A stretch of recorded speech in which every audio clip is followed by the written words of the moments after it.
Inyong lahat mga kapatid kay Kristo, ako po si Rick Saludo, Head of Programming sa Emmanuel TV Network at kolumnista sa relihiyon sa Manila Times. Ito po ang kauna-unahang palabas ng Simbalita. Big news sa Archdiocese of Lipa, mga balita at kaganapan sa ating lokal na simbahan. Ito po ay handog ng Emmanuel TV Network, ETVN Philippines, katuwang ang mga parokya at ang Social Communications Ministry ng Archdiocese of Lipa. Kasama ko po ang isa sa mga estudyanteng intern sa ETVN mula sa Batangas State University, si Lisa Fajardo. Salamat Lisa sa paglahok mo sa unang episode ng Simbalita. Salamat din sa paanyaya ng ETVN para maging co-host ng pilot episode ng Simbalita. Tama naman na may co-host mula sa Archdiocese of Lipa at sa mismong Lipa City mismo. Diyan ang campus ninyo, hindi ba? Opo, doon po ang campus ko, pero sa totoo lang po, Brother Rick, ako po ay taga Laguna. Ngunit nagagalak po ako na merong libreng communications course sa Batangas State University. At pasalamat kami dito sa ETVN sa mga intern na padala ng Batangas State University dito sa ETVN at sa Asia Pacific Film Institute. Ngayon, ano ang Simbalita? Ang layunin ng ating programa ay higit pang pag-alabin ang ating buhay pananampalataya at isulong ang pagkakaisa at masiglang ugnayan sa buong Archdiocese. Sa pagbabahagi ng mga mahalagang paparating na okasyon, inaanyayahan namin kayong makiisa, dumalo, at maging bahagi ng ating nagkakaisang pamayanan. At hindi lamang yan, atin din pong babalikan ang mga nagdaang malalaking kaganapan kasama ang mga links para sa ating full coverage online, gayon din ang mga exclusive interview sa ating mga church leaders at tapat na mananampalataya. Kaya manatiling nakatutok at marami tayong ibabalita ngayon dito sa Simbalita! Magsisimula tayo sa naglalakihang kaganapan ngayong darating na buwan ng Hulyo na tiyak na aabangan ng bawat Katolikong Batanggenyo.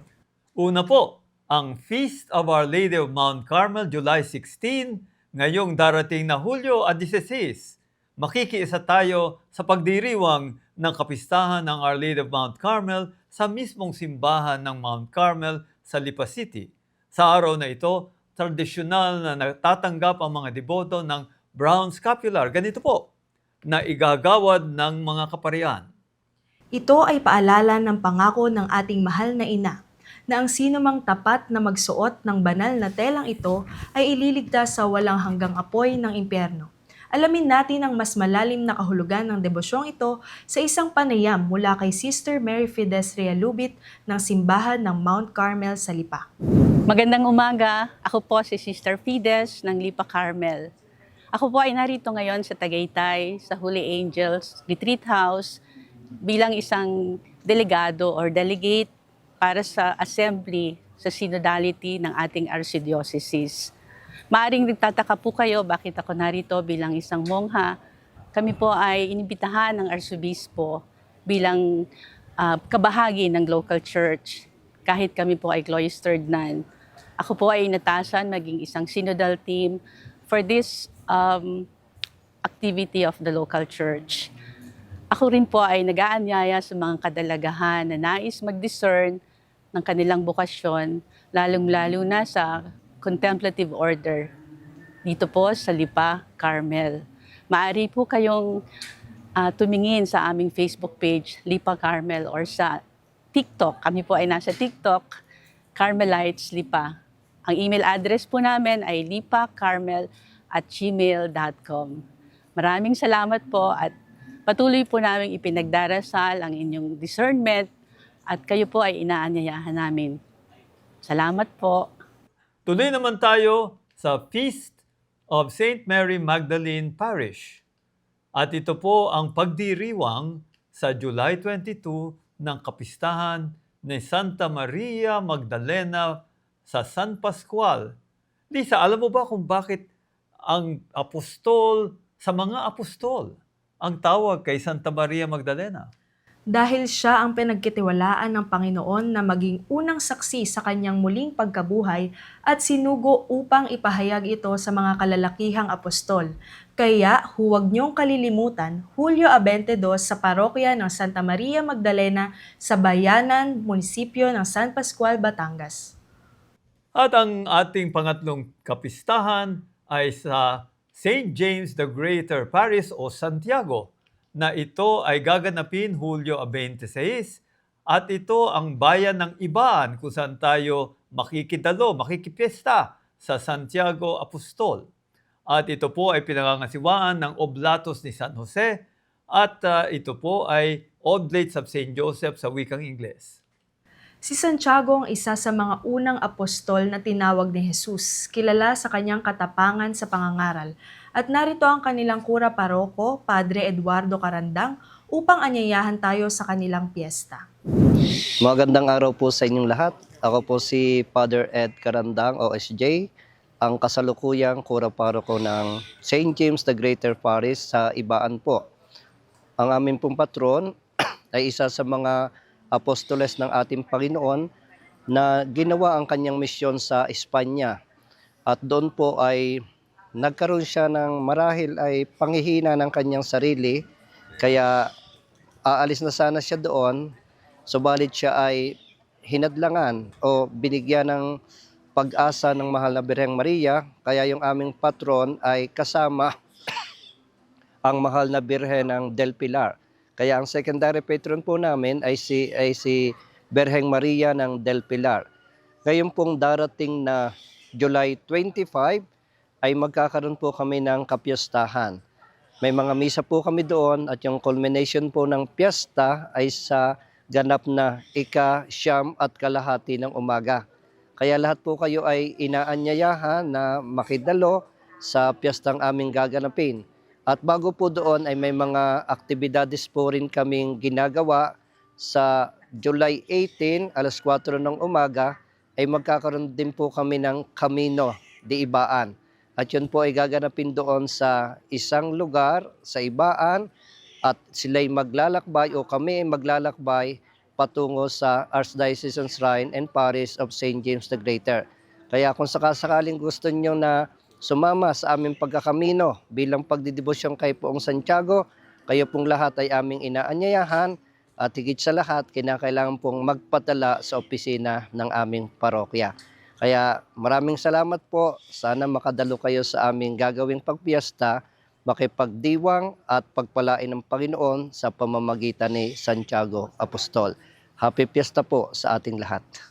Bago naman tayo tuluyang pumasok sa buwan ng Hulyo, balikan muna natin ang tatlong makasaysayang tagpo na nagpayaman sa ating espiritualidad nitong buwan ng Hulyo sa segment na Alay ni Archb.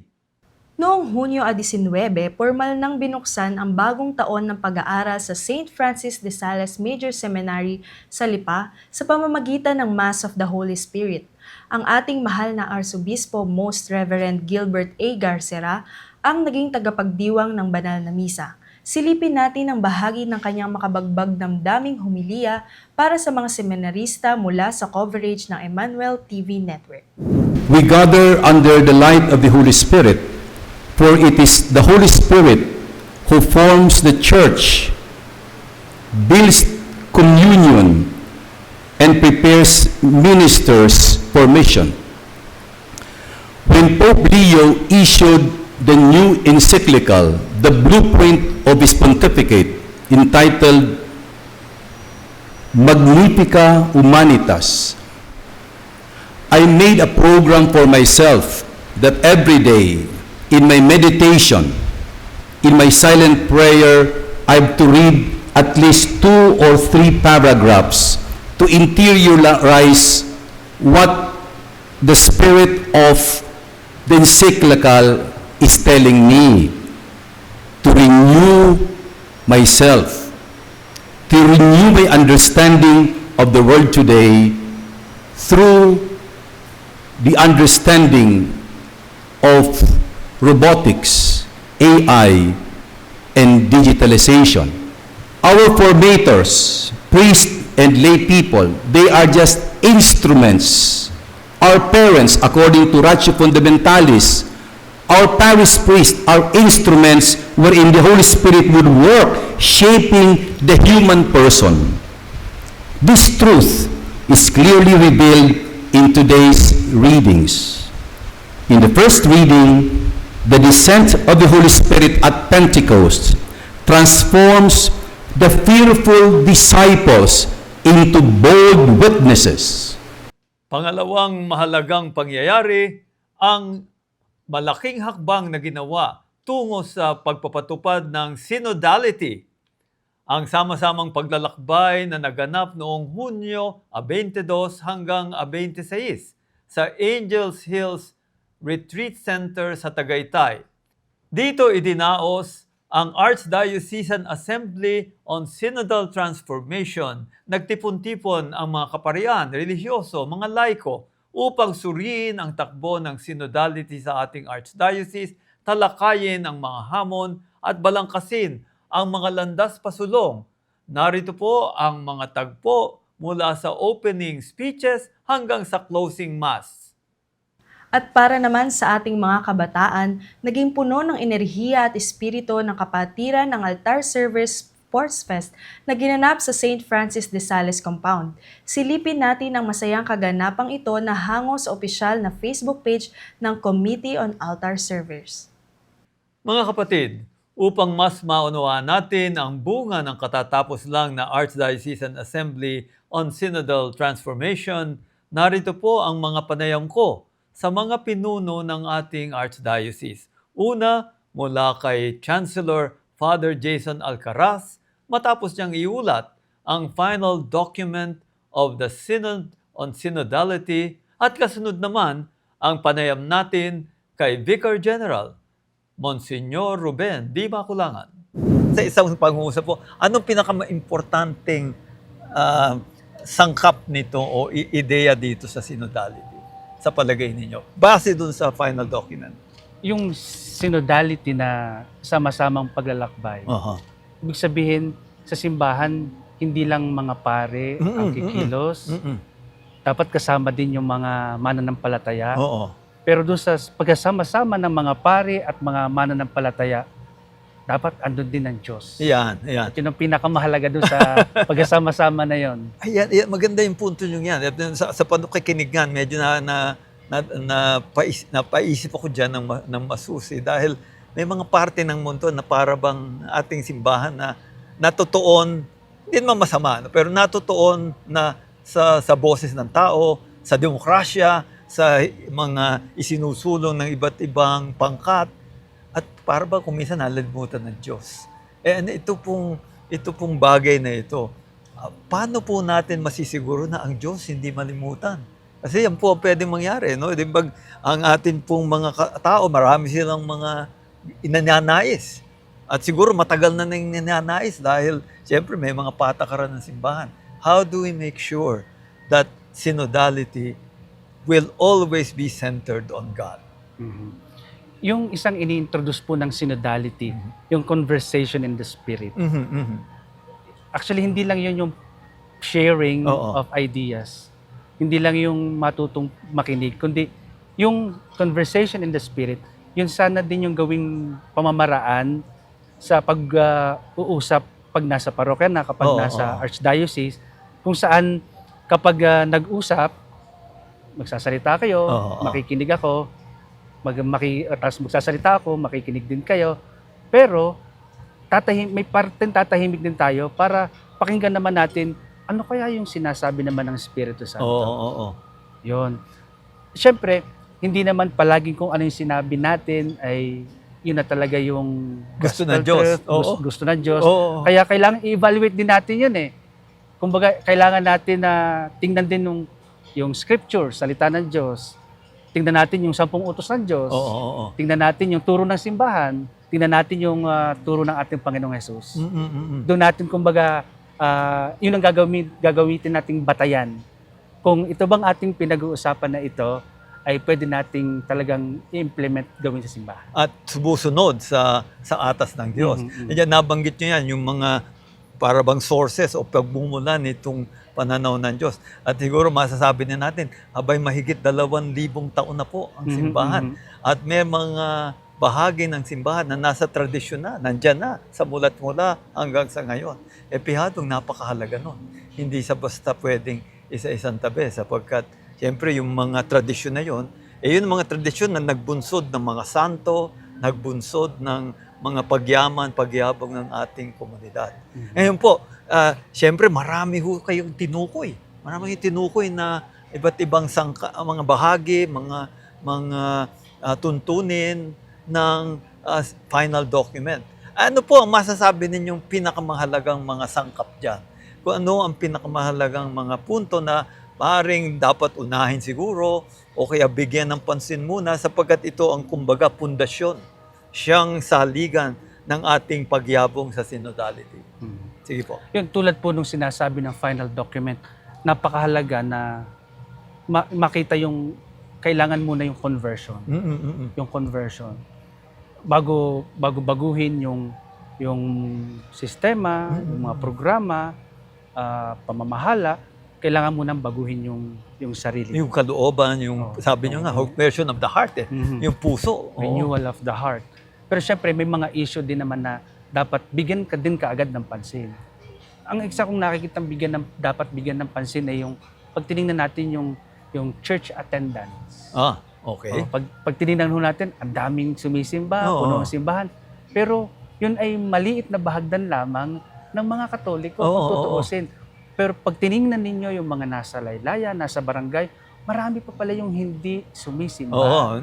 Kaya, malayo sa simbahan. Malayo pa rin sa simbahan. Kaya yun ang sigurong isa ding magandang pagtuunan ng pansin na paano natin sila, kung hindi man madala sila papunta sa simbahan, ay yung simbahan ang lalabas mailapit sa kanila. Gaya nga po na sinasabi nila, malayo na, pero malayo pa. Yan po ang Archdiocese of Lipa. Malayo-layo na rin yung nalakbay, ang narating, pero marami pang kailangan gawin.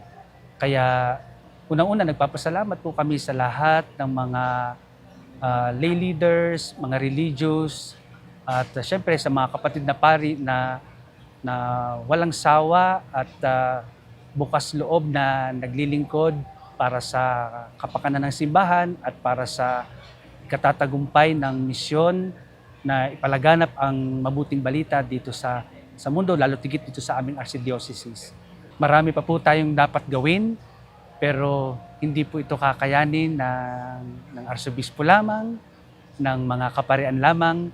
Kailangan po dito ang tulong, ang suporta at kooperasyon nating lahat. Pari, relihiyoso at laiko dito sa Archdiocese ng Lipa. Ang ginawa po dito ay implementation ng synod na ginawa ng 2025 doon sa Roma. So,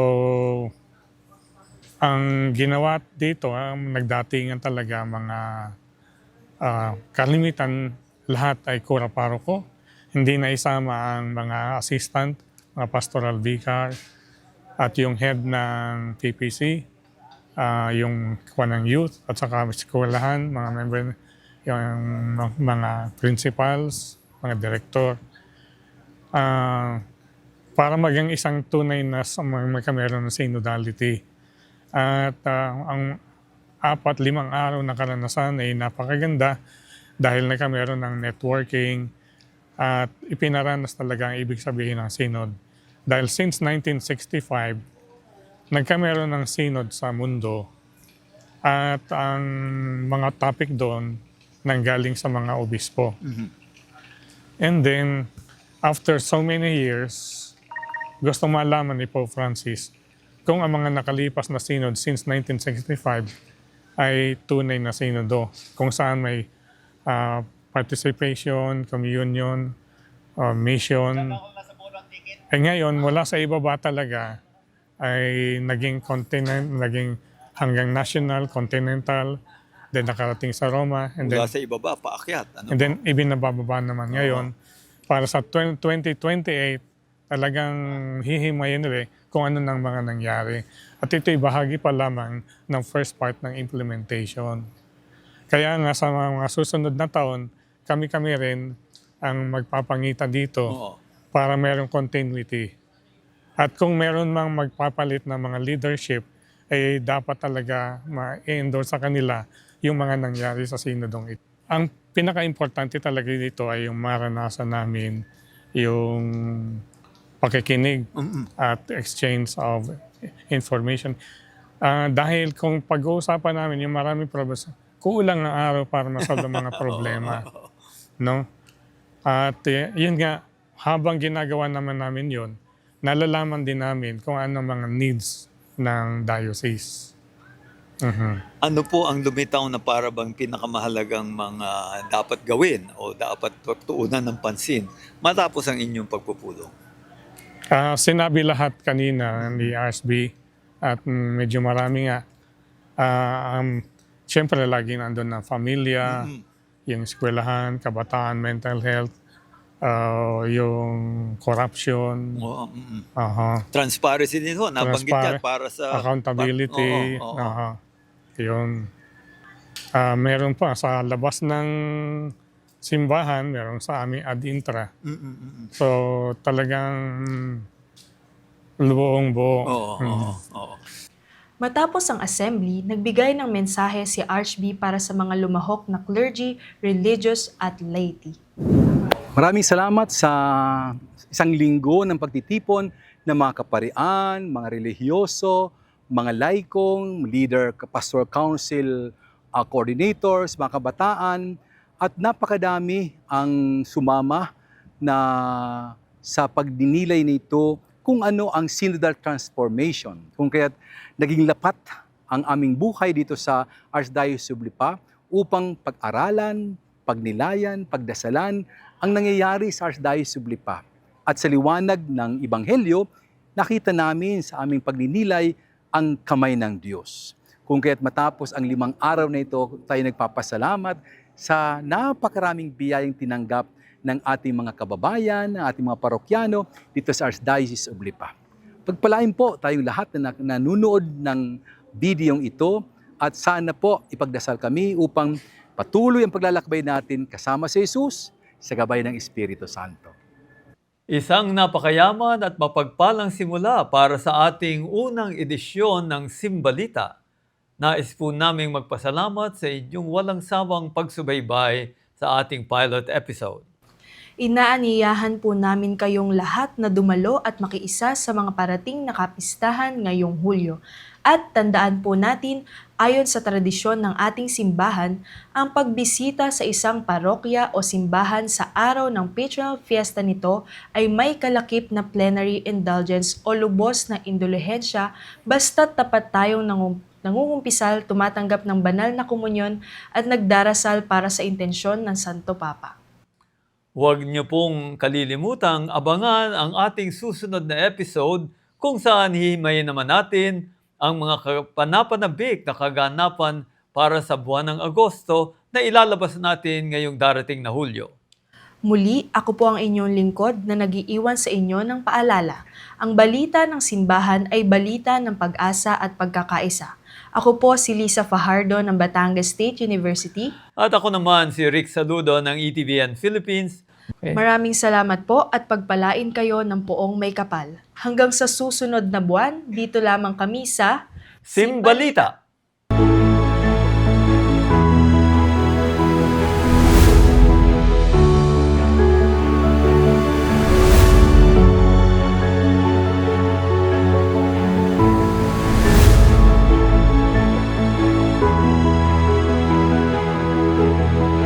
You're watching ETVN Philippines.